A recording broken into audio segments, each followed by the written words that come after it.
As you guys already know, top of the month as always. Welcome to the Freedom Cage podcast, where we lock into a free state of mind each and every pay week on all DSP, of course. And to my right, I got my main guy, my ace, my left, my right as week, Shawn, better known as the Singly on all your socials. You know. And me, I'm Kenny, also known as Ken Cat, looking on these socials. But today, man, Yeah, but yo, listen, I feel like April is just flu. You it's know what over I already. mean? It's over already. Like we was just talking about how April Fools really wasn't a thing no more, but how it used to be a thing, and now we pretty much get ready for May, dog. April showers make flowers, man. You know how it go. I'm ready for these flowers to come in. Starting to see the, the trees start to get a little bit of life in the neighborhood. You know what I mean? Mm-hmm. All that fall shit then faded away. You know what I mean? All that snow's behind us for show, for show. But That's a fact. Yeah, man. shouts to the spring, man. We need it. That's it. That's it. How you doing, though, brother? Listen, man. Kennedy, man. She started the flag football. She had a game last Friday. I ain't gonna hold you, man. We was 2-0 going in. You know what I'm saying? So the kids got confidence. You know what I'm saying? We out here doing it. Everybody's learning. You know, we still young. First play of the game. You know what I mean? We won the coin toss. We deferred. You know what I mean? We're professional. Gave it to them. First play of the game. They ran a trick play. Caught everybody with their pants down. Touchdown. We was like, damn, man, we down. Like, there's no pep talk for 8-year-olds. Like, yo, it's different with football versus, you know what I mean? Basketball, you down 2 points. Hey, just make a stop, be back. You know what I'm saying? But with football, like it's a lot more pressure when you're down. Like 6 points for like a mile when you're a kid. You know what I mean? But it was a real good game. We got it together towards the second half. Everything came together. Ended up winning by 1 point, man. It was super dope. Super dope. Like 14-13 at the end. 2-point conversion. 2 points. Nice. All right, that's really good. That's really good. Them comeback wins, they hit different, man. They hit really different. They hit different. Yeah. How they doing about it? Yeah, man. How they doing with the week off? Man, they bought out their mind. No matter what it is, no matter what you do, what you set up for them, as soon as they get back, that was fun. What's next? It's like, dog, we just got back. Like, you still got your jacket on. Like, can we decompress what we just did? Have some fun? Take a shower, maybe? You know what I mean? But yeah, when the week is off and you don't got no plane ticket booked for the kids, they're gonna let you know every day. We bought. Now what? How about you? Yeah. How D Money doing with the week off over there? So far, so good. I hit him with the twist on Saturday. I was like, listen, I know you got this week off, and I think like an extra 2 days, but I want you to make it productive. So since he's got his whole YouTube channel that he's trying to grow, he's tasked with every day telling me something that he feels would be useful for his channel. Essentially, what does it do, and then how he can implement it. And then after all of that, he then has to then work towards how he can incorporate that idea. Now, when I first said this to him, he looked at me like, "What?"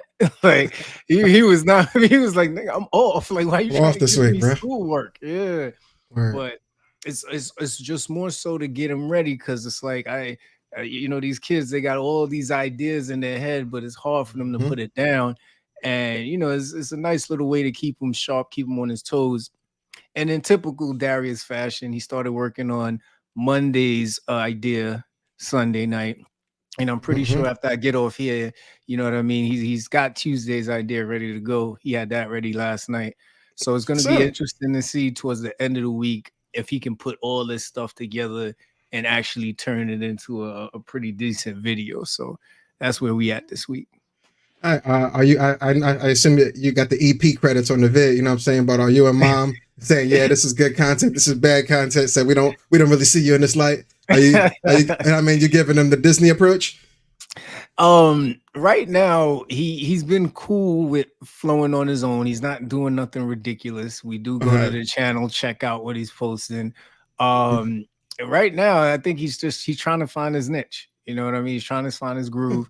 So I'm hoping that these little exercises this week are giving him ideas to get it rolling. That's what's up, man. Shouts to D Money. Yeah. Shouts to the channel. We got to get it out there, get the subscribers up. You know what I'm saying?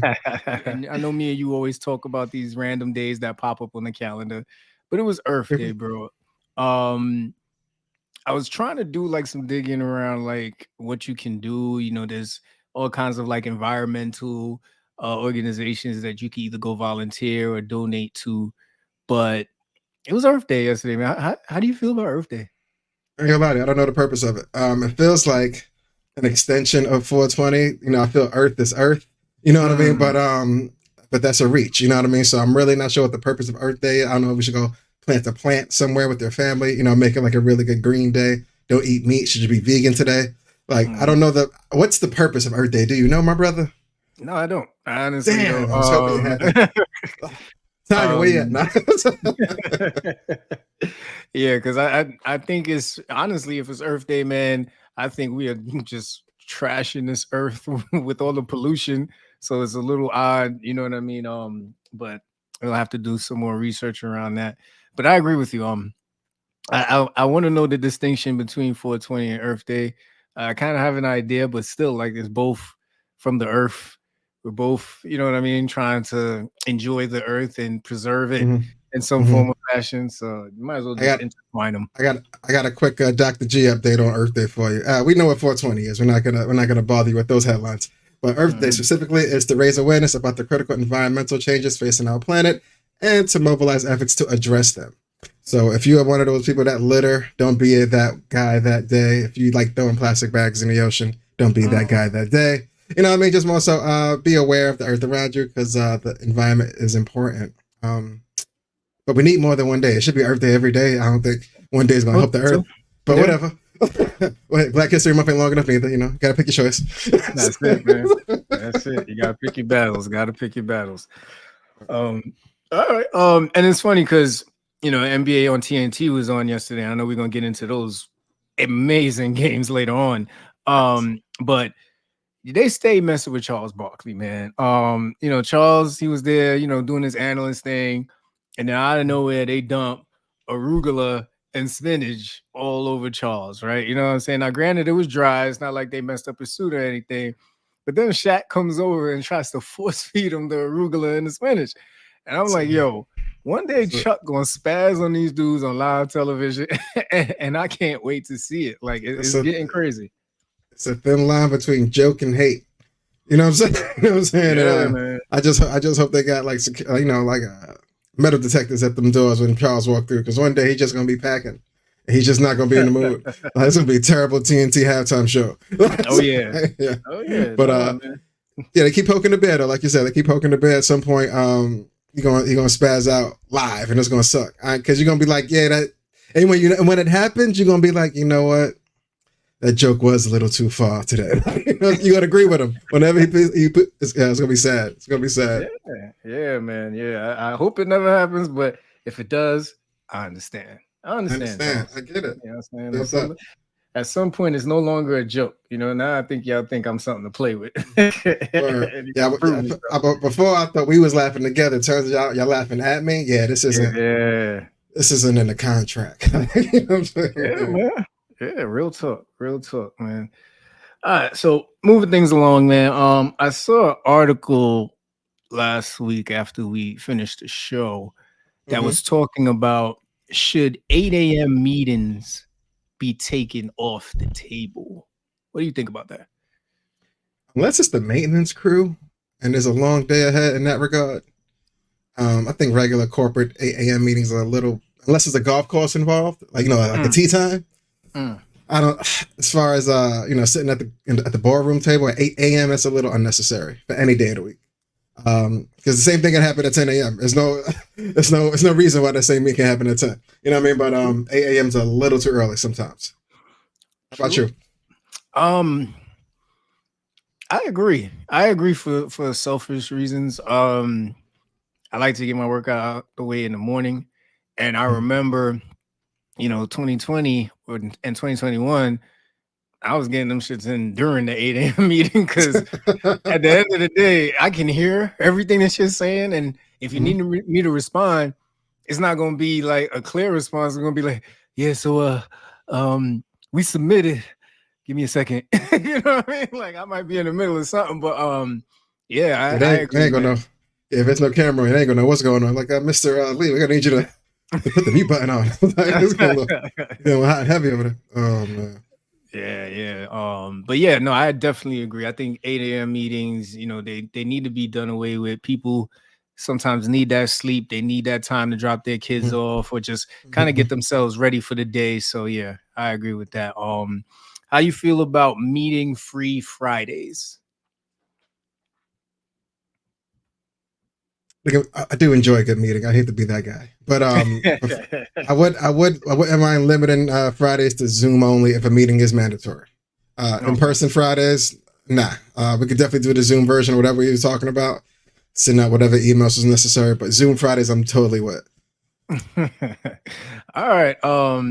I agree. I agree. I don't really stress meetings on Fridays like that anymore because honestly, not much happens on my Fridays. I'm not saying I want for a meeting on a Friday, Mhm, but 9 times out of 10, unless I'm going away, and mhm, if I'm going away, I take PTO. So I honestly got used to it because it seemed like a real thing. I want to say in 2019, I just started seeing people randomly saying, let's meet on Friday. And it was like, since when did this become the thing? mhm, But it was like everybody started to get away from Monday. So mhm, there's only so many days in the week. Friday mhm. started to be like tag you're in. Everybody's calendar was free on Friday, so that's where the meeting would land. But That's what's up. That's what's up. yeah, Oh, man, tough business. side question for you: if the perfect job came along, and said, "Hey, man, I need you to sign this contract. It's the money that we agreed on. Everything's good." As far as meetings and schedules, we have mandatory Tuesday and Friday 10 a.m. Zoom calls. Even if you're on vacation, Mm, you gotta chime in on these Tuesdays and Fridays 10 a.m. hmm. Are you signing on for the dream job? Hell yeah. Hell I yeah! already join meetings when I'm on vacation, so that's it's almost a cheat code, man. Like Facts, facts. I ain't even gonna That's hold you, man. Like my wife hates it. Like we'll be on vacation. I'll be like, listen, I just got to join this shit real quick, real quick. so I scheduled this like a month ago. I forgot, but I'm back. Yeah, man. I mean, I don't know about y'all out there, but I like to know stuff. You know what I mean? It's not even really to tell nobody to do anything. I'm a fiend for information, and Mhm, sometimes secondhand, third hand information just doesn't hit the same. There's mhm. probably one or two people who I know, like I'll get exactly what happened from. But if I know they're out too, it's like, yeah, no, I definitely gotta attend this thing. Yeah, I agree. Work and the house is my as far as I try to be in every conversation as possible. You know what I mean? Because you feel like you need to know what's going on at those two spaces. Like outside of anywhere else I go to, might care, might not. But the house and work, you try your best to be on every conversation because you don't want to be Yeah, the man. I don't know guy either location. Yeah. Yeah, no, yeah, that's the worst thing you could do at that fucking table or in the house, right? Everybody look at you like, I thought you fixed the sink. Like, I I thought you was cold. yeah, man, absolutely, man. The other thing I get really worried about too now with remote work is burnout. I know, burnout was Mm, always a really big thing, but you got people where because they have access now all the time to do work, it's almost like they jump to it. You know what I yeah. mean? And I get that there's people that, manage it differently. Hell, I'm one of them. But then, I just pray that, you look at your emails, you look at the projects and realize that there has to be some sort of cutoff point for you to actually get some rest and take Yeah. care of yourself. The emails are never going to stop. The requests are never going to stop. Projects are always going to keep on coming. So my fear with remote work is people don't know when to detach. If you've learned it, then hopefully you are teaching the people who you find that don't know how to detach how to do that and do it in a mindful way. You know what I mean? You can't just be like, just log off. Clearly they're telling you I don't know how to do that. You know what I mean? I'm in the matrix. I got to get this done now. You know what I mean? Like they email me, I got to do it now. So you got to walk them through the process of, well, why do you feel like you got to get it done now? Where does that mentality come from? Yeah. So yeah. It's funny because you always have that one person at work at 501. Hi, well, like and hey, don't give me. Hey, I have my 5 o'clock days. You know what I'm saying? I get it every so often, but when it's the 501 and I'm, it kind of bugs me out. But some people just walk away from the desk, no matter if it's in disarray, if they Yeah. got windows open on the monitors. Just I'm good. I'm like, you're not even going to like log off. Like, it's like, hey, we got security, right? It's like, yeah, but like, your Outlook's open, fam. Like, you're not going to. All right, bro. nah. Like, yeah, shit like that. That kind of bugs me out. But I at least try to keep the clean station on the way out to feel like I left that at a good point. When I come back, I'll pick back up where I was. But the remote work version of it, it's always crazy because it's hard to cut it off. Like you're saying, like I do whatever I got to do on the house side of things. But it's like, oh, I got some free time. Ooh, check that email real fast. Really, every time I get a moment, it sucks. I'm working on it, man. I'm working on it. All right, no problem. Shay said in the chat, yeah, a lot of places you need to meet productivity so you get off till you make those numbers. That's nuts to me. I think that's nuts. You know what I mean? Like that's like the job that never ends. You know what I mean? Like I can't log off till I meet productivity. Now you at the laptop going from bacon and eggs to fucking chicken and rice at night because you can't get off this laptop because you haven't met productivity. And then God forbid you're getting called into 2 or 3 meetings within the day. It's like, fuck productivity. How you gonna get to it now? I remember we talked about this on one of our other shows where you go to work and it's the priority list, but everything's number one. It's like, yeah, it's not even an ABC. You know what I'm saying? Everything's due now. Something's got to get. Yeah, man. You know, it's funny if you got the 8 hours worth of productivity, but you get it done in 6, right? Mm-hmm. You got to sit there the extra 2. You know what I mean? Like, so what are we doing now? Is that, I mean, like, if it took me 10 to do the 8, you know, it sucks for me, but I understand. But if I get this 8 done in 4.5, you know what I mean? What we talk, I seem to be paid for the 8 though. You know what I'm saying? But I gotta go. I gotta go though. It's weird. Yeah, man. It really doesn't make sense to me. But hey, you know what I'm saying? What can you do? All right, so we are at that point, man, where we're gonna get into some healthcare stuff, man. Y'all already know the slogan. I am not a doctor. I just play one here on FCP, man. So first and foremost, article out of Crane's Health Pulse, man. Medical costs stall 2/3 of New Yorkers from buying a home or saving for retirement. Now, this isn't news to anybody. You know what I mean? If you've had if you pay for healthcare, you know how they scale, at least at some companies, they scale how much you contribute to how much you make, which I think is robbery in the first degree. But it has been very bad in New York City what medical debt has done to people. There's been a lot that's been passed recently with Kavanagh Hochul's spending bill to hopefully mitigate the medical debt that people incur. There's been a lot of laws like Federal No Surprise Act and stuff like that. But this article was really interesting because it was talking about 62% of New York City residents are concerned that their medical bills have delayed them from achieving major life milestones, including starting a family, buying a home, or saving for retirement, according to a survey commissioned by City Health Insurer Metro Plus.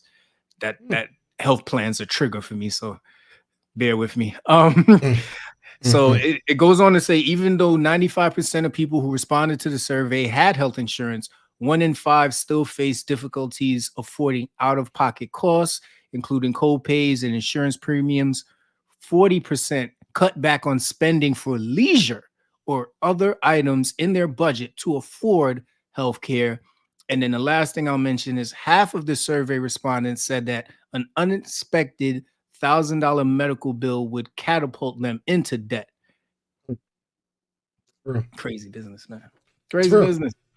Like, medical costs is always crazy, but it's even crazy if you happen to have a pet as well, because you don't know how crazy it is. So you got to do it for somebody. Like, taking care of the kids is one thing. Like, you know, they're not working. You know what I mean? But hey, that's what you got the health plan for. You know what I'm saying? At work, but you can't add your cat or your dog to your health plan. So when the vet's like, yeah, a couple x-rays, you know what I mean? You know what I mean? Get Fido back on his way. It's like, here's your bill. It's like, sir, this says $4,000. It's like, yeah, we prefer cash, but we'll take card. Like, you know, it's like, nah, you can keep them. Like, you know what I'm saying? It's like, whatever's wrong. But yeah, medical bills is no joke, for sure. Definitely stopping somebody from getting a crib. He said, get Fido back on his way. Shit crazy, man. Oh man. All right, keeping things rolling on the healthcare front, man. I sent you this good news over the weekend. SUNY Downstate, we've been talking about their potential closure since February. Turns out, was it last Friday? Kathy Hochul reached a deal to actually stall the closure for a year. So 2 months of pressure from community leaders, union officials, and city lawmakers. The SUNY Downstate Health Institution will remain open now. Just to remind y'all, the idea of the closure has not gone away. This is just an extension. They're actually going to look at providing them some funding to see how they can get them back in the black. But this is great news for East Flatbush. If you go to SUNY Downstate, if you have clinicians over there that you're very comfortable with. And the one thing I didn't mention last time we spoke about this was participating with your health insurance. You know what I mean? And just, tying into the last topic that we had, sometimes to find a good doctor that takes your insurance, that's a task in itself. So to Rare in tell some me that places. so to tell me I may potentially have to go find another doctor who takes my insurance, who deals with my medical condition, that's not easy for patients, man. So it was really good news to hear that. Facts, facts. Tanya was talking on our last topic. Healthcare isn't about healing anymore, but that's a bar on its own. But yeah, man, shouts to Flatbush Downstate. I will remain open for the foreseeable future. But hey, any blockage they need, take it. Take it. Shouts to Kathy. Shouts to Kathy Hochul. That's a fact, man. And then keeping it New York State, man, bruh. If y'all thought that congestion pricing was going to make driving in the city a fucking nightmare over the weekend, and I think the bill is still about to be passed. They were talking about Sammy's Law. Sammy was a 12-year-old kid who was killed in 2013 by a high-speed driver when he ran out in the street to get a soccer ball. And his mom and a lot of people have been working with legislatures to look at the speed limit. And if this or when this bill passes, it will reduce the current speed limit from 25 miles to 20. Yeah, them speed cameras going up, man. You're gonna get that notice in the mail. You're not even gonna remember when it happened. It's gonna be 3 weeks ago. You're gonna be like Saturday, 4:32 p.m. Where the fuck was it? I hate when they come in the mail. But I am all for safety. I swear I'm all for safety. But I'm trying to figure out. Just tell us you don't want us to drive no more and you want us to pay for metro transportation, because it's starting to become insulting. I'm about to get like an e-bike or a regular bike because being in a car now it ain't worth it no more. E-bikes is dope, man. I got one. Like, you know what I'm saying? Shit's alright. Like, you know what I'm saying? Like, there's nowhere to park them. You know what I'm saying? But it's pretty dope. Definitely save on a couple dollars on gas. Ain't gotta worry about that no more. But 25 to 20. It don't feel like a lot until you're in a car and just like 20 miles is as fast as I can go. The bus just passed me. Like, you know what I'm saying? It's like, what am I supposed to do now? Like, you know what I'm saying? Look. And if the dudes on the scooter didn't bother you before, they really gonna piss you off now, because now they just gonna be passing right past you. Yo, Nasty work. Like, hey, hey, like you said, for the love of safety, I understand it, but keep your kids on the sidewalk, man. To the best of your ability. To the best of your ability. You know what I mean? Take them to the park, please. Jesus. Yeah. Main topic time, you ready? That awkward moment, man. Now, what really inspired this for Kenny and I was not just the instances over the weekend that we're going to get into a bit, but it started to make us think about some of the awkward moments we've had throughout our lives where, did we react in a good way? Would we do something different if we knew then what we know now? But we'll get into that in a minute, man. But I want you to think about those awkward moments that you have, where they take your mind, the kind of reactions they come up with, because we got a couple of questions that we're going to get to later. But the first thing we're going to talk about, man, There was a man who set himself on fire in front of the building where Trump was on trial, bro. What's going on? Like, have you ever like you know how long it took Thanos to get to like the end game? Like, imagine if he started at the end game. It would have been so weird. It's like, dog, there was no process. You didn't think this out. Like, you know what I'm saying? Like, and homie didn't really think this out. He just thought he was gonna set himself on fire. And what if nobody came in time? Yo. What if all the fire extinguishers were an extra 20, 25 feet away from you that day? Yeah. Like, you know what I'm saying? I just don't understand making a statement. You could have did the same thing, just standing there, you know, like chaining yourself to a fence. Like, you know what I'm saying? It would have been a lot less hazardous to your body and skin. You know what I'm saying? You might have still would have got a fine. You know what I mean? But hey, you get to live to fight another day. Now he's in ICU, 3 and 4 degree burns. Like, you know what I'm saying? And he got nobody to blame but himself. Nobody could sue. There's nobody to get mad at. Like, self-inflicted pain. Yeah, what? and I got nothing. I don't think he made it. I think he died. Did he? Yeah, you know, like they had, like, it's wild. Like, they catch everything on video now. So they had a recording of homeboy. He was a different color. Like that the color he had wasn't the color a human being should have. And you just kind of saw him there, just kind of like, oh shit, like that really just happened.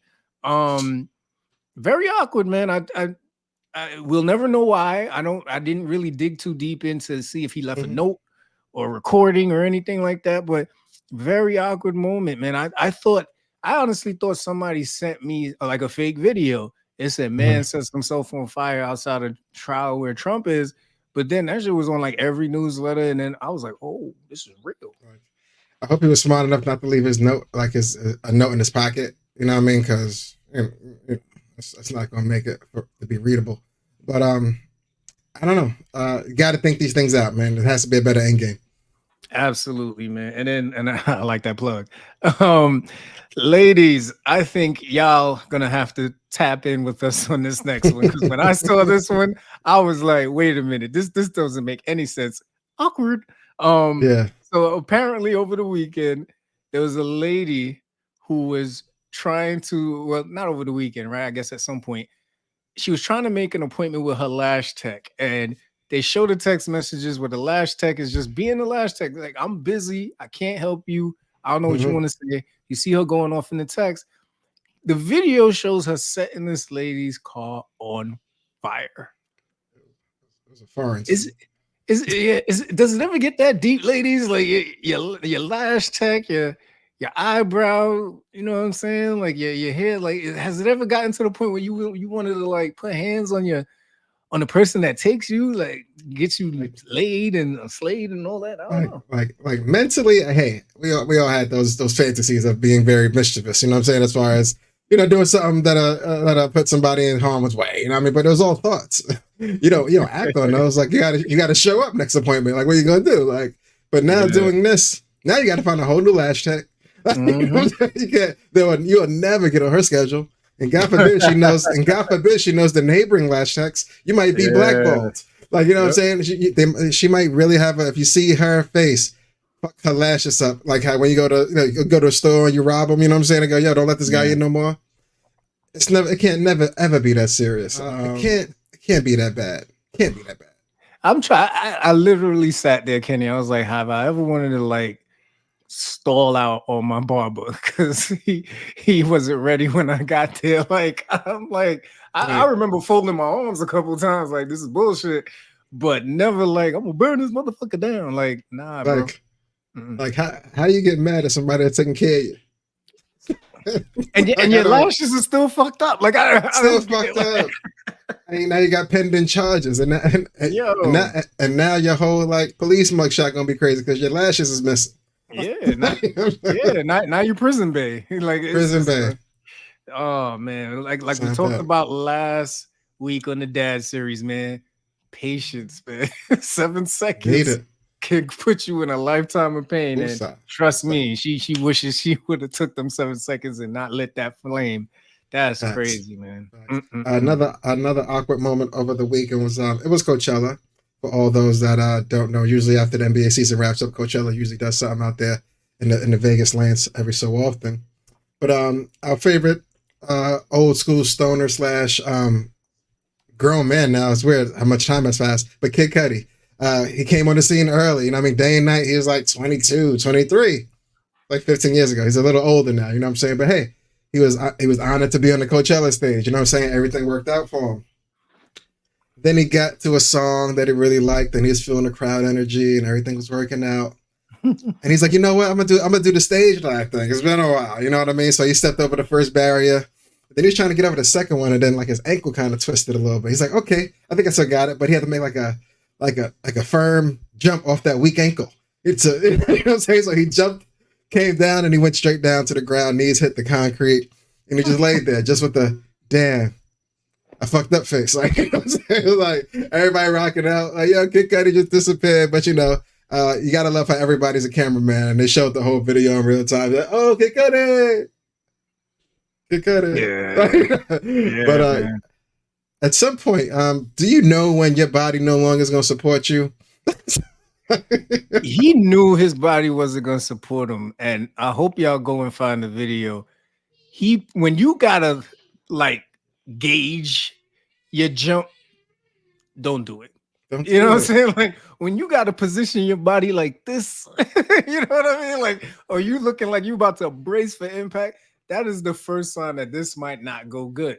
That's your body telling you when you were 6, 8 years old, 13 years old, you ain't have to brace. You took like 3, 4 steps and you was launching off that motherfucker.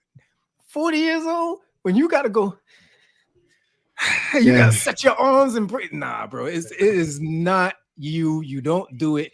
And then when he, I'm sorry, that's not funny. When he landed, you knew something was wrong. Before I even read the caption and saw him bracing the jump, I was like, this ain't gonna go good, man. Like, what? Like, why? Like, there had to be somewhere else that he could have got down, man. I'd have security pick me up and put me down or something. Like, nah, bro.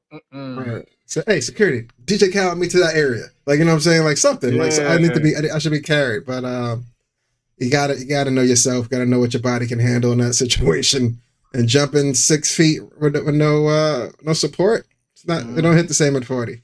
And you can see himself like when you gotta shake your fear off before you do something. Like you said, it's probably not a good thing you should be doing. You need a lot of courage to get this jump off. You know what I'm saying? Yeah. Fear should not be in the first or second thought in your mind. And he looked scared on first attempts. You know, and now you in the hospital like, I should have done that shit. And your boy is right next to you like, what the fuck was you thinking? Like you had them rocking. You had them rocking. They was loving everything. And I saw you and somebody was saying, you know, I was getting this girl number in the back and I see you getting ready to jump. I'm like, no. Like, it's crazy, man. Like, I left five digits deep, man. I ain't even got the... That's a fact, man. That is a fact, man. All right. So we're going to dive in, man, to some of our own experiences. And we really hope that you all also think back to these moments and were they awkward for you? You know what I mean? And if not, that's all right. You can just enjoy our stories. So I got to say, brother, I'm going to start with the first awkward moment from my youth was a first kiss. And I'm going to tell you why. It was in a church, my dude. Before you judge me, I was a God's house. You was in God's house, birds and being. Oh man, I had to be somewhere between Mary and Joseph. Like I'm pretty sure. But you know what I mean. It was for me. You know, I was a Sunday schooler. You know what I mean, communion, all that stuff. You know what I mean. Like so, it was one day after Sunday school. You know what I mean. Like I thought I was ready, and she thought she was ready. And bro, it looked nothing like the movies. Like in the movies, they looked like they really enjoyed themselves and they loved it. I did not enjoy any part of it. I was like, I wanted it to be over. She wouldn't stop. So I was like, well, I ain't gonna quit if she gonna quit. Fuck it, we in this together. And we in God's house. You know what I'm saying? So, but it was awkward for number one reason because you know what I'm saying, the statue of Mary was like right there. And you know, like in the church, they be like looking down like this. Yeah. So now I remember after I was done, I looked up and she was looking right at me. And I was like, jeez. Oh, Jesus, homies was looking at you like, dog. Everybody. Oh man. I had to say like probably like 8 Hail Marys that night. Hopefully. Yeah. Yeah, yeah. The good thing is, once you pay your tithes, say your prayer, you clean on Monday. You know what I'm saying? That's a goal. You know what I'm saying? You start fresh. You start fresh on Monday. Yeah, man. Um, Let me think. My first kiss, it was young. It was in school. Unfortunately, it might have been first, second grade. Her name was Daisy though, and I was just over the Yeah, cootie that stage. sound that sound like it took you back, man. He said her name is Yeah, Daisy. her name was Daisy, man. Not Daisy Duke yet, but her name was Daisy. Like, you know what I mean? It was weird. I was just getting over cooties, and we both was like, "Yeah, cooties ain't real." I was like, "Nah, cooties ain't real. It's got to be fake." Because mom and dad da da da. And we both was like, "You want to see if it's fake?" He's like, "Yeah, let's see if it's fake." And then we did. We kissed and looked at each other, just like, "How you feel?" It's like, she's like, "I think I got the cooties." I was like, "Me too." And like we both ran off. It was bad. It was bad. It didn't work out. It was super awkward. Like, you know what I'm saying? Like the next day, he's just walking on opposite sides of the classroom and shit. It was just like, yeah, that's a stupid experiment. Never do that shit again. Like, Yeah, but man. yeah. But turns out I didn't get the cooties. You know what I'm saying? It was all mental. It was all mental. Yeah, yeah. All right, so the second one, man. Um, I was never a big physical contact person when I was younger. I was always about respecting people's personal space. And I remember the first time this older lady hugged me in church. And it was like a combination of like Bengay Mm, and Colgate. mm, And it was one of the most awkward hugs of my life because she still had her cane in her mm, arm. So like, and when they just grab you and you don't get to put your arms around them. So I'm like this, the cane's pressing into this arm, the Colgate is burning this side of my neck. And I'm just kind of like looking at my mother. She don't give a shit. She's just like, you better let her hug you. So mm, yeah, man, mm. that was an awkward ass hug, bro. Awkward. I get a weird, awkward hug. Usually by pure accident. It may be from like a fake close acquaintance where it's like a real close friend of somebody else I know or something like that, where you're kind of reaching for the hug. But like I do a hip out hug if I don't really like fuck with you like that. Not that I don't fuck with you, but it's just like, yeah, hey, we don't need to be touching hips. But Mhm.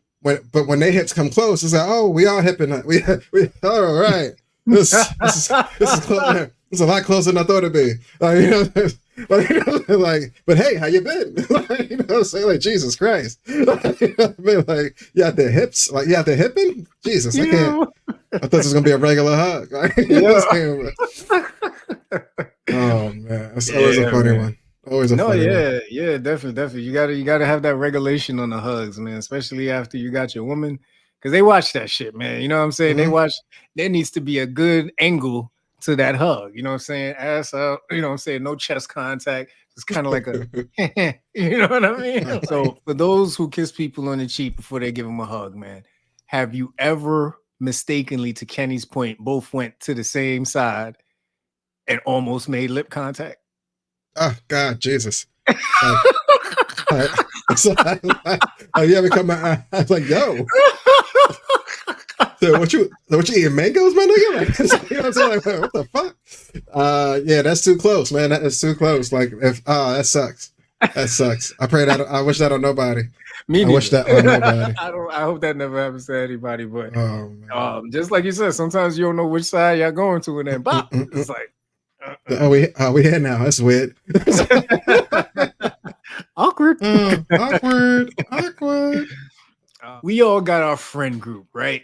And sometimes our close knit friends bring that friend around that they're still getting to know, and they think they're a cool person, and they feel like that person is so cool. They want to bring them around us, and at Mm-mm. first we're still iffy about it because we're trying to feel the person out.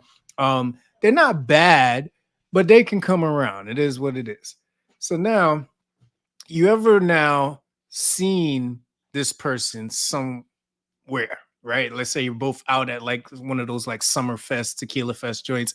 They come up, they say hi. You say, hey, how you doing? You know what I'm saying? All of that. They ask you how you doing. Maybe two or three more questions after that, right? Then Mm-hmm. all of a sudden they're like, yeah, who you with? Where y'all at? He's like, oh yeah, I'm over here with my peoples, you know what I'm saying? Having a good time, chilling. We're cool like that.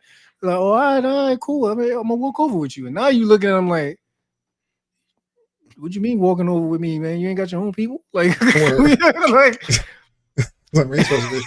Like, you've now come too far. Like, yeah, you know what I mean? Like, it's those people who latch on, like they have the direct friendship with you, but they're the friend of the friend.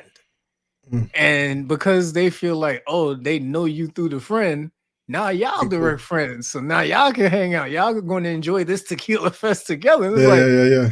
Nah, that was the friend. That's us. That's as far as that goes.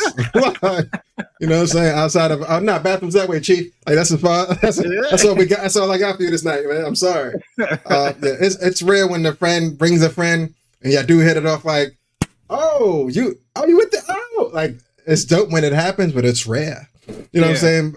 8 out of 10 times it's the weird situations. Like, hey man, so what we doing now? It's crazy. I got work tomorrow. Tomorrow's Saturday. Yeah, I still got work. Though. So you know what I'm saying? You just start making shit up to escape. Yeah, you don't want that. Yeah, you just start saying, yeah, man, I don't want to bring you over there. They probably gonna rob you. Yeah, they don't know when they don't know people, they get nervous and then they, start pulling guns out. I don't want to be the intro guy for that, you know what I mean? Yeah, I don't want to make things awkward. You know what I mean? How about when you with someone that's having a whole conversation with you and you just can't remember them? You're just saying, yeah, cool. Yeah. Guilty. Man, I'm a terrible name remember, so I just don't. My point game is 1,000%. My man, Pimp Juice. Yo, where you been? Like, man, it's terrible. That's as much as I got. I'm gonna hang my jersey in the I didn't know who that was Hall of Fame at some point because I'll have a full-fledged conversation with somebody, walk away, and the person with me would be like, "Who was that?" Like, I don't know, bro. Like, I have no idea. Yeah, I get one of those from Jen at least once every 2 months. And you know what hurts me the most? Like it'd be the most genuine of hugs or introductions. My yo, bring it in, hug. How the kids good? Family good. All right, baby. But Jen, like, who was that? I think we went to high school with him. Like, you know what I'm saying? It's like and I can't. She's like, he was an out. I think he had 4th year with you. Like, I think. You know what I'm saying? But those always be funny, man. Always. Yo, I wish I had the courage to just walk up to a random person and do that, just to see how far the conversation would go, and then just be like, "So you remember me, man?"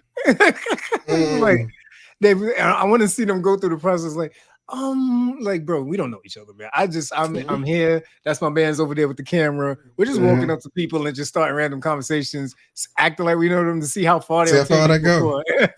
That's a whole skit. You'll be in the mall all day. It's like you do kind of look familiar. It's like you be at the Y. It's like nah, man. Never been there in my life. But cool. Yeah, man. You're at a party. Your ex, your side girl, and your main chick all walk into the party at the same time. Awkward. Awkward. What happens in that moment? Like, where's the bathroom when you need it? It's like Jesus. Yeah, you gotta exit stage left on that. Wait, hold on. Let me ask. As far as the premise, did you arrive with any of them? Or you was at the party and they all happened to show up vicariously? Yep. Solo? You was there solo? Yep. I was there solo. I might see if I could do like the old. You ever seen him? Remember when we plays ball? Bill Bellamy. How to be a player? Yeah. How to be a player? Players ball. I'm bugging. Dave Chappelle. How to be a player? I might see if I can work the room for a little. See if I got any Riz left in the old tank. Like, you know what I'm saying? See if I can work this out. But more likely I'm gonna fuck up like on body number 2 and. It just end up like a shouting match. Yeah. You know what's crazy? I'd try and see if we could get the Ill Spades game. You know what? Hey, who's your partner though? Ooh. Whoever's the best player. All right. Keep it vague. I like that. Whoever's the best player. So my ex will whip all y'all in here, but I can't tell y'all that. You know what I'm saying? Yeah, that'd be the fastest way to get into some trouble, man. You and your ex all got secret handshakes, and y'all already know how to play with each other. Your main chick is ripping you a new one, man, and you gotta wait. And your side chick probably gonna catch you after the party. Oh, that's nasty, nasty work. It's crowded in here, man. It's super crowded. If you remember the good old days of AOL chat rooms, age, sex, location, description, picture, when you got lucky. Age, sex, location, and description was all we had at one point. You know what I mean? Nobody was walking around with phones where they could take pictures. So you had to describe how you looked. You know what I mean? So the typical explanation for a girl was thick, short, brown eyes, you know what I'm saying? Whatever the case may be. You know what I mean? I used to go with, muscular build, athletic, you know what I mean? Mocha brown skin, all that good stuff. You was getting off the mocha? Coffee at best, my nigga. He said you like Haagen-Dazs. Remember, I was out there playing a lot of basketball in the sun, man. I wasn't always. I said I was outside, man. The sun hit me a little bit. But it would be funny when you finally meet the person and the description was nothing. Nothing. Catfishing before the internet was. I mean, not the internet. Before 4K was crazy. Like, because it just be like you be looking at it. It's like, nah, this can't be you. Is this, I'm not even sure if this is a close relative. You know what I'm saying? Like, what? I need you to explain this 2x2 you sent me. This ain't true. That's a fact, man. That's nuts. Like, but do you play it off when you do? Like, how far into the conversation do you bring it up? Like, yo, you don't look like the person I thought you were. So, the first time it happened, yes, there was multiple. The first time it happened, I just walked right past. Oh no! But you got the same face, had you? They didn't notice you. Well, we did descriptions, so she didn't know what I looked like. You know what I mean? Oh, so it was vague. Oh, you know what it was? We told each other what we were going to be wearing. Now, of course, I lied just in case. Oh no! I lied just in case.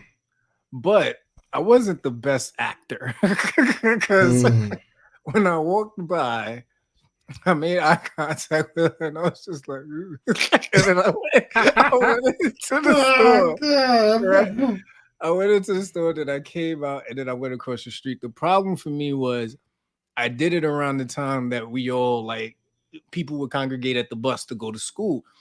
Now, the problem was there was mad kids there waiting to go to school. I could not be seen with her before I got to school. So I was just like, yeah, nah, man, this ain't gonna work. That's not how you cut this cheese, man. I'm not gonna be able to. Man. I hate to say it, but you lied, man. I'm not calling you a liar, but the evidence is profound. Yo. And then I remember I go in the store, I come back out, and she's standing right there looking at me. I was like, "Can I help you?" And she was like, "Don't play with me." I was like, "Shit, I'm busted." Damn. Yes, man. He's like, "Do you need directions?" Boy, if I knew Spanish, I would have hit him with that shit. Is your name Shawn? No, it's Enrique. Can I help you? Like, nah. Yeah. That's funny. Man. I don't even know what's worse. Getting caught faking it, getting caught faking it. Like, you know what I'm saying? Yeah, which one are you? Like damn. That's rough. That's rough. Oh, yeah, man. All right, we still got some people hanging with us, man. All right, we working through it. So now this one, man, this is for my corporate people. If you join us early, we got the virtual meetings that be popping off professionally. I'm talking about those random moments, y'all, when you on the Zoom, one person says something, other person says something back. One person says something back, comes a little bit more firm. Other person says something back, comes back a little bit more smart. Other person comes back a little bit more, tone in their voice. Other person comes back more tone and disrespectful. Now you just on this Zoom like, Yo. I, Now you I, just in the WhatsApp chat or you in the private chat, like, yo, they really going at it. yeah, That shit. I don't know why with me, whenever there is disagreement in corporate setting, whether it be like in person, conference meetings or on a Zoom, I have the habit like that Will Smith or Martin Lawrence, when there was a funny joke that was so funny in the show, they just got to look at the camera. Like, yo, did you see that shit I just saw? Or did you hear that shit I just heard? Like, I'll be looking off to the side looking for a camera that don't exist. When this shit go down every time, I'll be like, nobody see. Oh, shit. Like, just it's holding my face like the Abby. I'm just like, yeah, it's about to go down and there's nothing I can do for this train wreck. Yo, man. And you know it's getting crazy when the person that never really be looking up at the screen looks up and they be like, this is really happening right now. Oh man. Oh man, good stuff. Good stuff. So I put this next one on here, man, because I know me and you spoke about this over the weekend, and we're gonna get into it a little bit more later. But let's say you're in the cereal aisle, right? You grabbing your favorite cereal. I'm just gonna put Cinnamon Toast Crunch, right? You look to your left, Chris Brown is there. You look to your right, Quavo is there. What y'all doing, man? At the supermarket, it could really go down. So I would just take a step on back and just be like, I got Breezy in 3. just step back. Just step back. We'll see what happens. Like the nigga do backflips like on standby. Like he can't. I wouldn't fight somebody that could do a backflip standing still. Don't run his thought. Nah, man. It's like it's some fight you shouldn't jump into. I'll leave that one with Breezy alone, man. Just to Quavo though, man. What you doing, man? Yeah. You just gonna get your cereal? Be like, is this the last box? I'm gonna patiently wait there and see if shit go down and see if I can get some free shit out the supermarket. Everybody gonna be paying attention to that shit. I'm getting 3 boxes of Cinnamon Toast Crunch. Yeah. As we move through this topic, man, we definitely, we had a lot of fun with a lot of awkward moments. But to end it on a positive note, there's a lot of moments that are awkward that can lead to something special, right? Finding love, assuming a leadership position, career milestones, leaning into things that you're not normally interested in. As awkward as some moments may be in your life, man, some of them are there to change your life. So you definitely want to gauge the ones that are more of a benefit to you than versus, you just violating my personal space, right? And it's all about where you want to go with life. If you find where you're at, that's perfectly fine. But if you're wondering what's going to get you over that hump, what's not moving for you, and you're trying to take that next step in whatever it is that you're trying to do, think about those things that are still awkward to you, are still foreign to you. Lean into them a bit, man. And I promise you, you may see some definite impact in moving you in the direction that you want to go. Well said, my brother. Well said. That's a positive note. Definitely. All right, we're gonna get back into some spicy shit, y'all. So, I forgot when I posted this question, but I never got so many responses, so many messages. Some people said they had to read it 2-3 times just to understand what the hell was going on. So, here's the question. You're out on a date. Place is dope. Food is great. Music is popping. Drinks is on point. You're feeling it. You're feeling the person in front of you. Everything's smooth. You probably rubbing on them. They rubbing on you. Everything's good. Conversation is lovely. Your food comes to the table. And the server is your partner.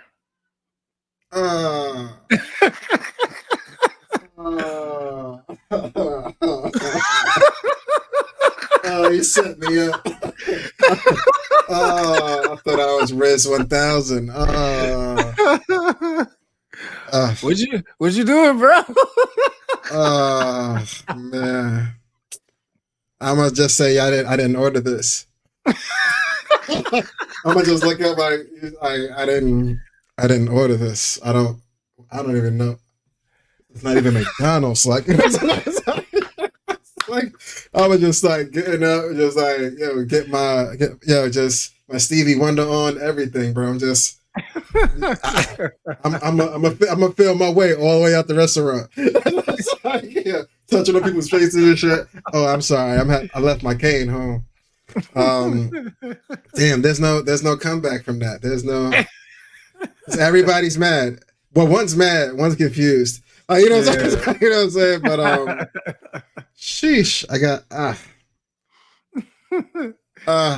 got nothing, man. Do I have options that ABC for me? Yeah. Nah, all I see is death. All I see is death, man. All I see is death. I just hope I didn't order like one of them steaks with a pan still sizzling. Just because that's contact to the face. That's easy money. Easy hot steak to the face. Yep. She might hold it there and all that. Like, you know what I'm saying? But just immediate death. Immediate death. Yeah, man. First off, I got some questions for the restaurant. First of all, they're just letting anybody bring food to a table. I'm pretty sure that's a violation somewhere. So I'm definitely writing a letter to the board of health. This restaurant is just letting anybody bring food to tables. That's endangering customer service. I'm pretty sure there's a 50-point Scrabble word about what's happening at that moment, right? The second thing is, the fuck are you doing here? You don't work here. Wait. The partner come to your table and you got the questions? Yes. Yes, I do. That's mad gaslighting. He's like, hold on. You were supposed to be on a business trip. You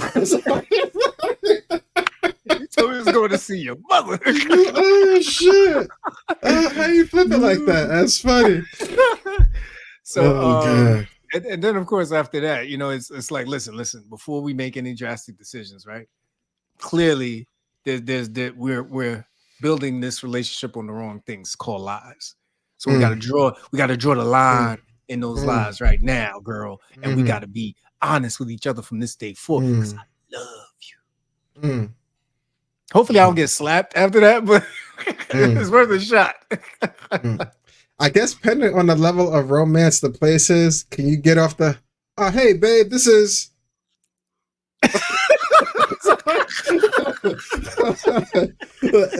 and would they be keen enough to pick up on the this is hi, I'm, you know what I mean? Like, it's all that. Is that flowing? Like, is it believable? Is somebody not getting the Oscar tonight? Like, you know what I'm saying? It's like, nah, one of you niggas ain't up to, one of you niggas is lying. Like, you know what I'm saying? Like, could you get that off, you think? If the place is fake romantic? I tell you what, it's worth a shot, bro. Shit. He said I'm already down 10. I'm going for this half court. You might as well, man. You might as well, man. It's the Knicks with 27 seconds out this motherfucker, man. Pulled up from the logo, got the bounce from the heavens, like whatever. Man. All right. So the cool thing about it is, and shout out to everybody that participated. We did get some responses. All right. Response number 1: enjoy my last supper. Response number 2: I can't really do much. I'm cooked. Response number 3: what can I do but accept defeat? Response number 4: go ahead. I don't like losing. Man. Go ahead. Response number 4: really, with the straight face emoji. Response number 5 actually had kind of what you said, right? Hey babe, this is blank. He's interested in partnering up with me to do a series of dance shows. Dance shows. When I got that one, man, I was like, oh shit, she rehearsed this one. Yeah, dance shows, like, I'm gonna go straight, like, what, they stripping? Like, no, I mean, response number 6: I'm gonna say this is my coworker and we was getting drinks, but I'm a bad liar, so it's not gonna work. I'm probably gonna be stuttering. And then response number 7: I don't know, but he better play along with whatever the fuck I say. We both getting shot. He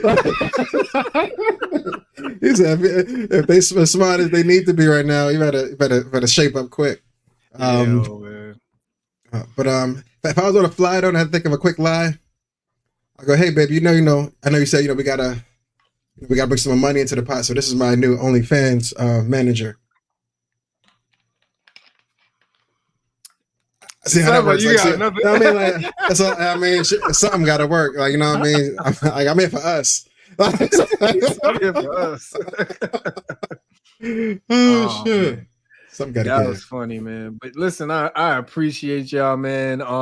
We appreciate all the responses. We appreciate y'all having some fun with us, man. All right, man. So we appreciate y'all on the awkward moments, man. That question definitely got a lot of engagement over the weekend. So thank you again.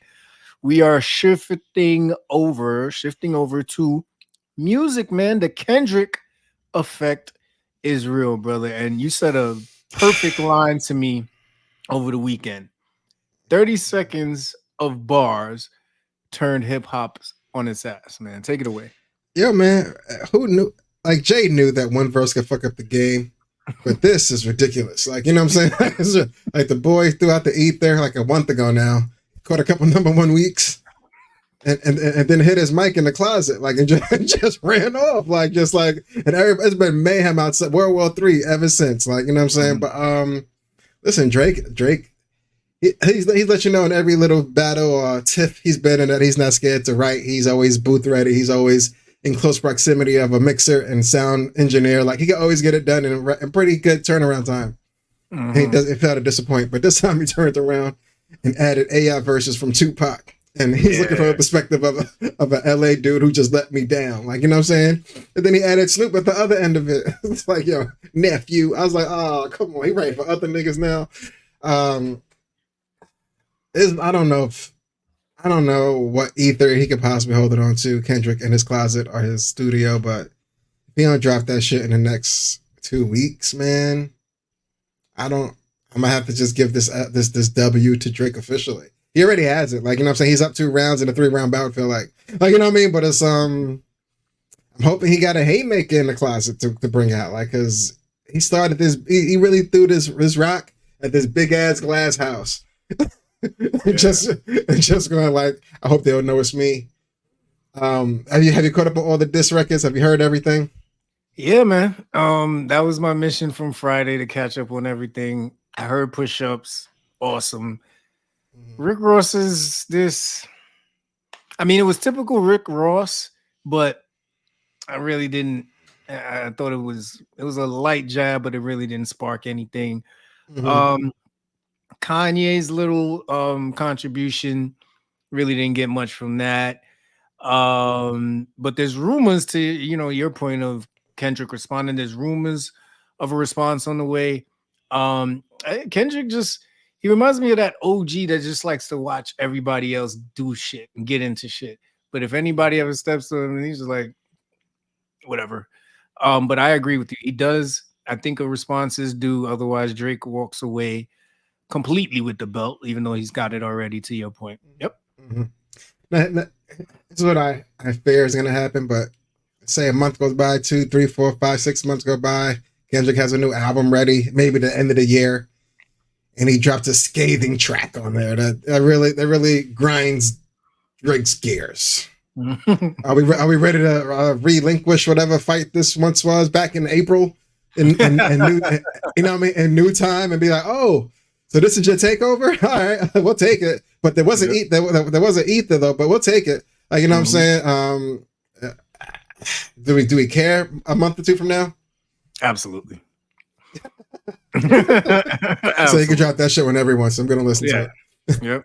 Absolutely. So what else am I gonna do? I'm a rap guy. I like music. That's it.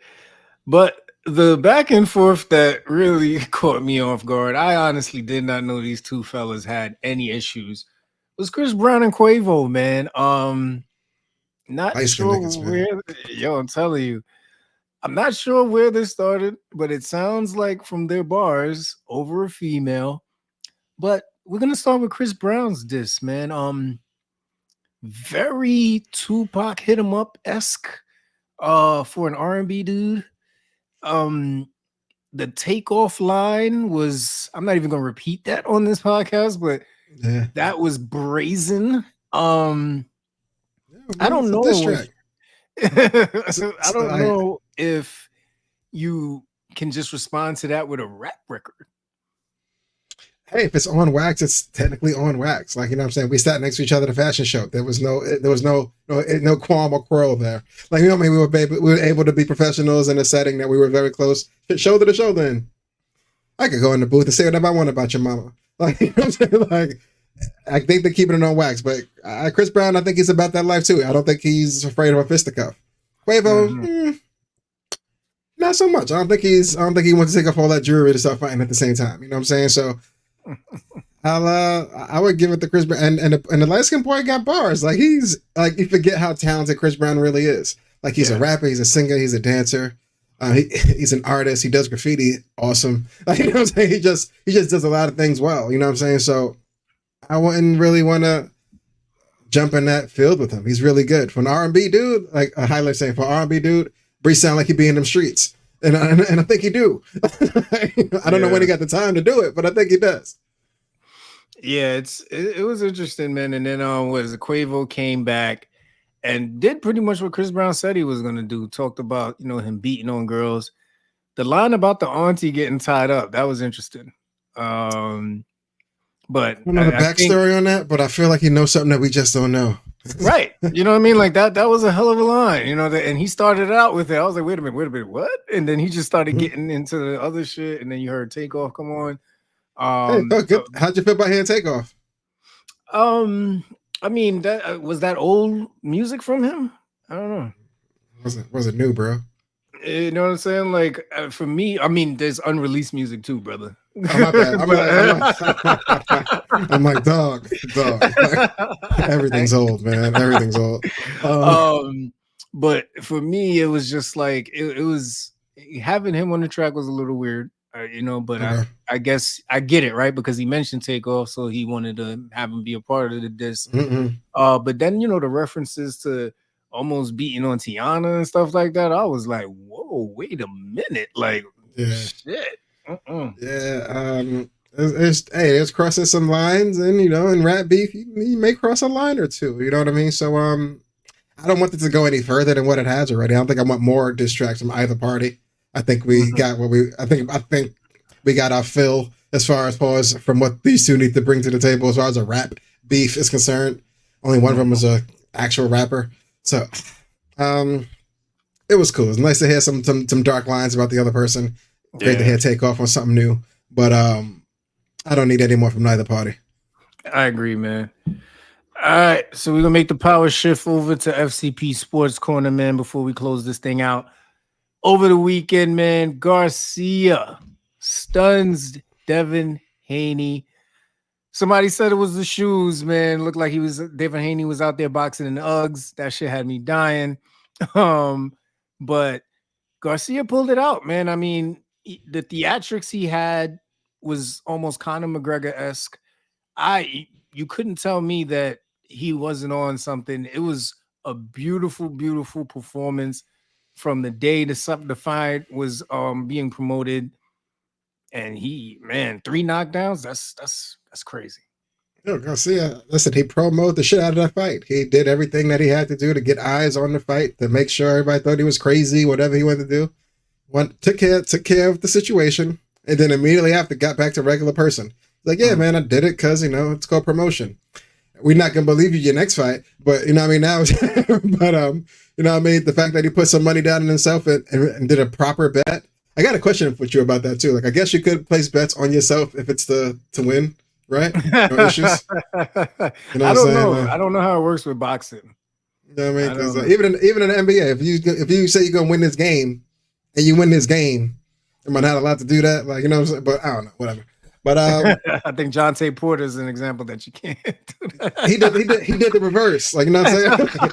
I think if you fake it is when it's fact is when you gotta go. But if you win, I don't know, that's another story for another day. But he's super professional, took care of business in the ring, made Haney look kind of stupid. Yeah. Honestly, because if he was doing all this promotion, all this drinking beer at the weigh in and all that, just disrespecting the sport to some extent. Yeah, and still show up and whip your ass. It's like, what have you been doing these last 6 months? That's true. Yeah, I mean, I don't know, but hey, it was a decent fight. I saw just the highlights, honestly, but it looked pretty decent on the spots I saw. And my next question now: who do you think is does he deserve a rematch? First off, I think so. I think he deserves a rematch. I think I'm not, like a big on the boxing right now, so I can't tell you like who else could possibly fight Garcia or fight Tank before that matchup happens, but I think it's worth a shot, man. Let's see what happens. Can because if Tank beats him again, then that's it. You know what I mean? yeah. Honestly, he can go for a couple of years before even trying to do a trilogy. But Mhm. I mean, they just fought what last year? Yeah, maybe Yeah, the end of last year. Like, I mean, the very, very end no, of last year. yeah, you know what I'm saying? Like they were at it last year. So with that, it's just like, you know what I mean? I don't know, but I'd like to see it. Why not? Yeah, that'd be dope. But Yeah. as far as Garcia and the whole theatrics prior to, you think he learned from anybody specifically? Oh yeah, like I was saying before, it was out of Conor McGregor. You know what I mean? It Mm, definitely had Conor McGregor written all over it. You know what I mean? As far as like today's athletes and the theatrics that he was doing, definitely mm, wasn't Floyd. Floyd's more of a flamboyant bragger and flexer. mm. So yeah, I definitely think Conor McGregor. All right, all right. Let's see. Yeah. So going over the WNBA, man, Caitlin Clark is still out here making history, man. She inked an 8-year deal with Nike for $28 million. Is that Record setting for a woman. about to say 8 years for 28? Is that feels a little bit of robbery now from Nike? But hey, shouts to Caitlin, man, hell of a deal. Like, you know what I'm saying? Like, I know you're coming from Iowa, it was a Nike school. You know what I'm saying? And the NILs was a kind of Nike pre-sponsored anyway. It's kind of on the route there. I did hear there was an Under Armour meeting that Steph Curry was in attendance with, but it seems like he got it done with the extra M or two. So shouts to them. I did see some static on the old Twitter world. A lot of people thought other people were not that they should have had a Nike deal before, but I saw some talk about Asia Wilson being with all the accolades she has on why she wasn't offered a deal of same stature. But Yeah. it turns out people were stating that Caitlyn might just be more marketable.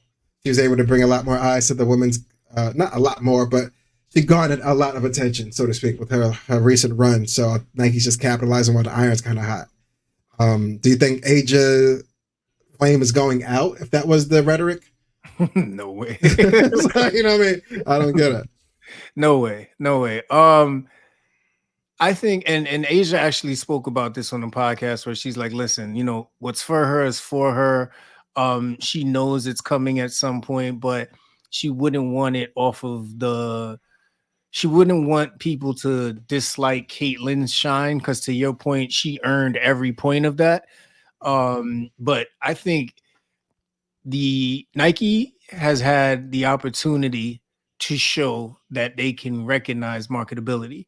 The WNBA pretty much made Asia the face for promoting the WNBA season last year. So when you talk about marketability, that girl, I mean, she's an author, two-time champion, Mhm. MVP. Like she comes with all the credentials, NCAA champion.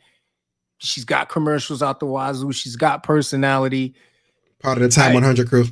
I really don't.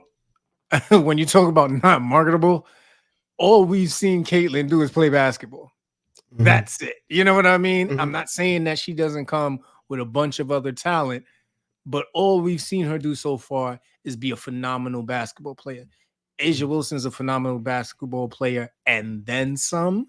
So when we talk about marketability, I mean, I feel like Nike dropped the ball here, and I feel like if Caitlyn wanted to, right, not pocket watch or anything, Caitlyn could have went anywhere. She could have went to Anta. She could have went to any other sneaker line and been like, nah, unless you're gonna open the doors for the women who have paved the way that are in the league right now, I'm not signing.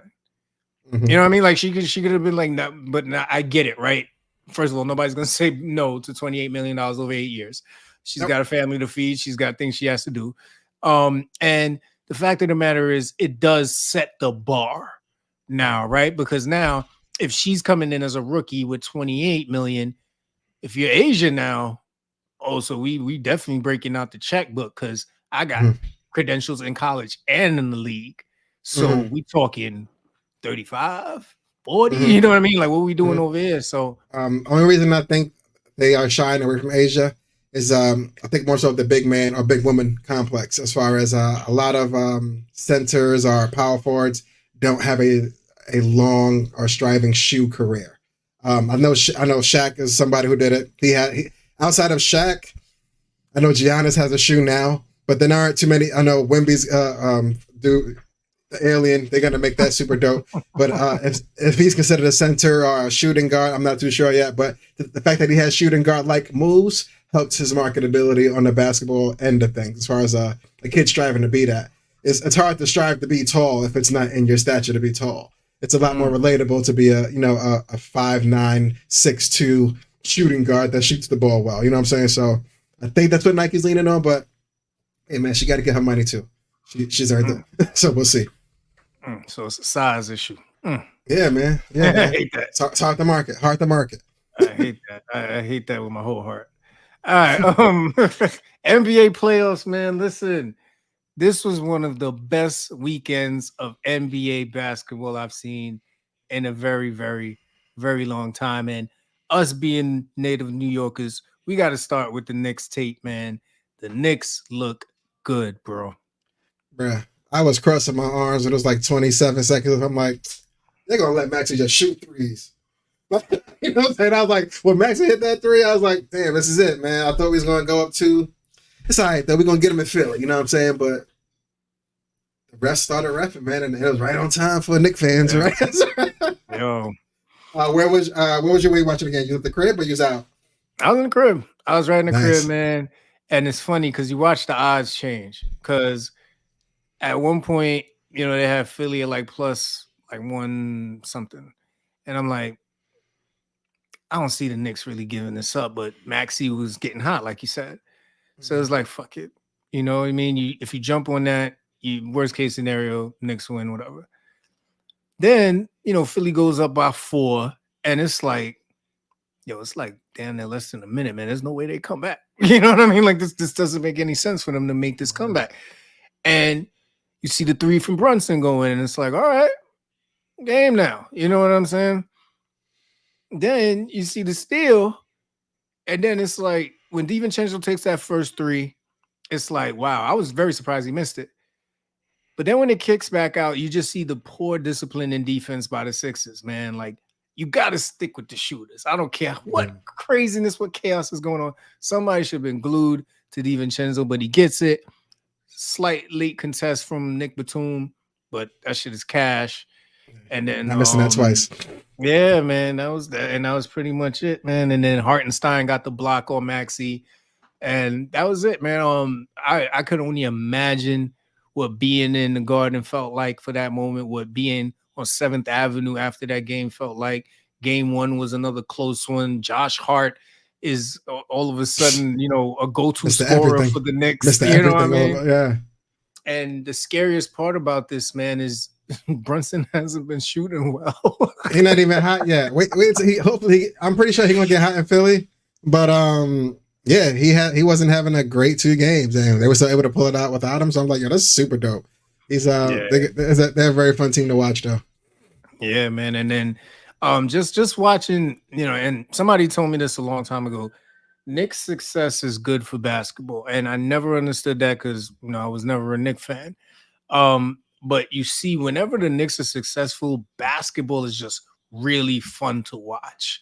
Mm-hmm. And you think back to those old Knicks teams when they were always in the playoffs, going to the Eastern Conference Finals, when they went to the finals, you felt the energy that this is basketball and this is going to be a hell of a playoff. Mm-hmm. And they set the tone, man. You saw a lot of other teams go off, but it gives me the other thing I was thinking about with Julius Randle being out. This reminds me of the Celtics team when they lost Kyrie Irving and Gordon Hayward in the same season. And it was Terry Rozier, a young Jason Tatum, young Jaylen Brown, Marcus Smart. And those guys found a way to get all the way to the Eastern Conference Finals against LeBron James. Yep. And there's just something about this Knicks team that I'm not saying Julius was a problem because they were still doing pretty good when he was there. but there's something about the way Brunson, DiVincenzo, and Josh Hart play together since their Villanova days that they're just that good. Yep, And they trust each other and they're that's what it dogs. is. They don't care. They don't care how many stats you have. They feel if they go on court with you, they can beat you. Mhm. And it's I been think amazing to see. I think that's been a bit of the Knicks cheat code. Them three being able to work with each other for years now, as far as Yeah. from the collegiate days to now, they have that mojo together where everything just kind of syncs and clicks, and then the team just feeds off of that. It definitely works in their favor. Like the more time you're able to spend with the team, the better the team becomes. It's just Yeah. common knowledge. It's just a lot of times with NBA, you don't have the time for that to grow before contracts get involved and everything else. Other outside stipulations become a factor and kind of break the team up. But they're able to keep it young. Awesome, man. It's gonna work out for them. Yeah, man. And then shifting over to the King's Pain last night, man. I stayed up because I was too excited after the Knicks win. Right? I was like, yo, that was crazy. And then I see the Lakers go up by 20. I'm like, oh shit, yo, LeBron about to still win in Denver. This is nuts, right? But I'm like, I see the second half about to end. I'm like, yo, there's no way this is gonna happen. Like I couldn't see. There's no way they're gonna keep Joker from being an impact on this game for too long. And you start to see it in the second quarter. I'm like, all right, third quarter starts. Joker starts having his way. AD gone. You know what I mean? No real Mm-hmm. impact, no nothing. LeBron starts to heat up. You know what I mean? I think he went into the half for like 10 points. You know what I mean? And now he starts to heat up. But then the rest of the supporting cast disappears again. Then fourth quarter comes Jamal Murray.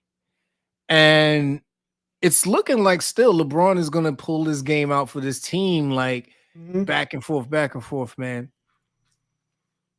When Jamal Murray gets the ball and he's got AD on him, I'm like, this is going to overtime. This has to go to overtime. I had selfish reasons that I wanted it to go to overtime. But when the ball left his hands, I was like, yo, I don't think this shit's going to overtime. And that shit just, Word. yo, it didn't touch nothing, man. That shit just said game. I was like, oh Then you shit. saw AD fall into the bench of the other team. I was like, oh, this is all bad. I was like, this is all bad. But yeah, Yo. it was a dope game winning, man. A lot of things went wrong at the end, but it wasn't just down to one play. But it was a really good game. It was another good game. But I think I seen a tweet earlier. I forgot his name, but he said AD has that feeling of when you was a kid playing your dad and you was up like 3 buckets. Then your dad just said, he just said, all right, let me stop playing with this kid. And Joker just went to town on him, like, you know what I'm saying, Yo. game. I was like, damn, that hurts, man. But hey, man, I just hope they don't get swept again, man, because it hurt last year. So let's get one of them, like, you know what I'm saying? Please, we're going back to LA. Let's still one at home, please. You know what I'm saying? Definitely. So I got a question for you, man. Which game winner was better? You got Jamal Murray, step back, 2-point, contested, game tied. Got DiVincenzo, 3-pointer, late contest, down 2. I know where New York is, man. I know that three was big, but when the bell rings at the same time the shot is in the air, it's just got a different nostalgia to it. You know what I'm saying? And when the shot's in the air and you hear the buzzer going off and everybody just like, this is it. Like, you know what I'm saying? That's always a better feeling. So I'm gonna go with Jamal Murray on this one. But Nick said a 1B. Definitely a 1B shot. I agree with you for a different reason. And only people who are really like playing basketball hardcore right now know how difficult it was for Jamal Murray to create that space he got last night against AD. And let's not forget, Anthony Davis is always in the conversation for Defensive Player of the Year every fucking year that he's healthy. And he's been healthy the last couple of years. To get that kind of space and then take the shot at the arc that Jamal Murray took against an Anthony Davis and have that shit not touch nothing. That degree of difficulty is why I think that game winner was better than DiVincenzo's 3-pointer. That is the only reason. The degree of difficulty to create the space, that's a move that boy works on every fucking day for Thanks. moments just like that. And in a moment like that, sometimes it don't work. You know what I mean? It's a hit or miss sometimes. And the way he did it, the force he did it with, he created the space. Everything after that was about making the shot. I get it. Knicks were down. There's a different pressure when you got to take a shot and you're down. But I got to go with Jamal Murray, man. So, shots to Jamal, man. Good shot. Good shot. Hey, man, I know he's not worried about the Celtics and the season was ending. You know what I'm saying? I know he's a little nervous. It's like, yo, I don't know why they dialed it down a little bit. But, hey, man, playoff Boston's here to play, man. What's your thoughts? What's early in the first round? I'm still worried about them. They should have won that game by 50. There was no reason for them to let Miami come back in the game. I think there was a point where they got it down to damn near 14, 16, 14. So they have to figure out how to stay in the game for the entire game. Right? Yeah. So they were lucky they were up by that much, because if they wouldn't have been up by that much, Miami might have stole that damn game in Boston. And I'm pretty sure there was a couple people in Vegas who said, you know what, Boston might give up game one. They've been on for a while. They've been losing a lot of games lately.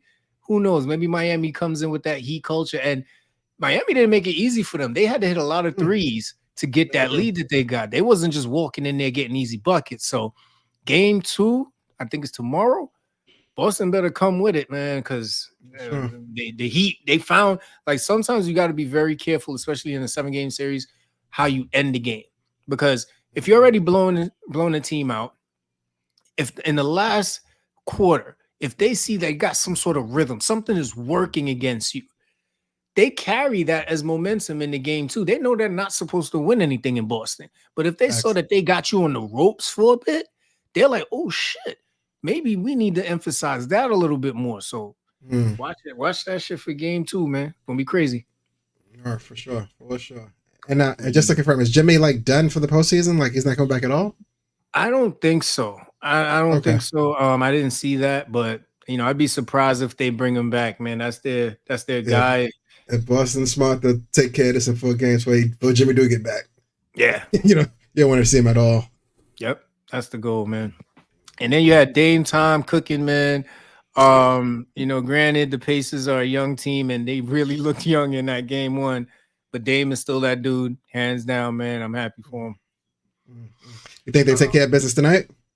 I think they should. I don't see why not. Because Bobby Portis had a decent scoring game. He usually could score a little bit more, so I could see him getting a little bit more involved tonight. And there's no reason for Dame to slow down. So sure. Indiana's still young, man. This is going to be a learning experience for them. I don't see them beating the Bucks even without Giannis, but we'll see. Yeah. And over in Dallas, man. Listen, I thought the Kyrie, I thought the duo in Dallas was going to take care of business, but it looked like somebody took they special stuff, like they swapped Gatorade bottles or something at the first quarter. Like, what's going on over there? Listen, man, people forget James Harden is the beard sometimes, and sometimes it's his fault that we forget that. And people forget Russell Westbrook is a staple in the playoffs. Like, Russell Westbrook has lived in the playoffs since he got drafted. So, I mean, I don't know why people forget. And then we forget Paul George in his Indiana Pacers days. These guys know how to win in the playoffs. It's just, I think they got a bad rep for not being able to take their teams, the entire way, right? I think James Harden got to the Western Conference Finals with the Rockets. PG, I think the Eastern Conference Finals with the Pacers. And of course, we know Russell Westbrook got to the finals against the Heat. But now they're all 3 together. If they can put all their experience together, man, who knows what will happen? And I think Kawhi is available tonight. So shit just gets harder for Dallas at this point. Like that they was up by that amount and Kyrie wasn't even he was in street clothes. I was just like, oh man, this is bad. Whenever he comes back, if he comes back on time, it's gonna be a rough one for him. Yeah, man. And just notable mentions for the rest, man. OKC showed why they're number 1 seed. Ant-Man over the Timberwolves, man, he was serving KD. I know they're playing right now. I don't know if the game is still going on, but Suns better come up with something, man, because this young boy is not playing with them. Yeah, and baby Jordan, he might just take care of Phoenix early, man. He might take care of the boys early. Yeah, and then the Cavs, they went up 2-0, man. Orlando is Orlando's still 1 or 2 players away. I think they you watch Klay Thompson this offseason. That may be a piece that they try to go after. They need that veteran leadership in there to, they got a lot of young dudes over there. But yeah, I'm happy they snuck in, but happy they are in. But like you said, it's gonna be a super good learning experience for them. Yep. One last shout out, man. Shout out to DJ and Gina. They will be tying the knot. Your union official, man. Blessings and love, yo. All right, ladies and gentlemen, it is that time of the show where you are now released back into your regularly scheduled programming. Corporate life, parental life, entrepreneurship, whatever it is that you do, we salute you. I'm Senor Lee. Catnip. And see you next pay week where we lock back in to a free state of mind.